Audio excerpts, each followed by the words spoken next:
Welcome to the Learning Pines YouTube. We hope this video helps. You start by selecting an envelope that will hold up to handling. Choose 70-100 GSM paper and a neutral tone so ink shows. Once chosen, trim the flap to the depth you want and keep cut pieces as pocket liners. Score 1/8 inch fold lines where you will attach it. This prevents uneven bulges. Use a dry run, place the envelope on the page, and mark attachment points with a pencil.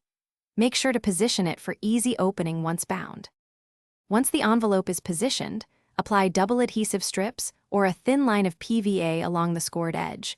Press firmly and hold for a few seconds so the bond sets. Reinforce stress points by gluing tiny cloth or washi tabs into the inner corners. This prevents tearing with repeated use. Then trim and insert a tuck-in card or tiny booklet sized to the envelope so it nestles without bulging. These steps make the envelope functional and decorative while keeping the opening accessible. To finish, decorate the face and flap with flat elements, stamps, stickers, or ink so the envelope remains slim. Once done, choose a closure. Tuck, sticker, or light elastic. Test open and close at least 10 times to ensure durability. If you see wrinkling or lifting, press the seam under a bone folder, rescore the fold, or glue a thin backing strip inside to redistribute stress. If adhesive fails, remove residue, reapply PVA sparingly, and clamp briefly for a secure bond. Thanks for watching. Consider subscribing if we helped you.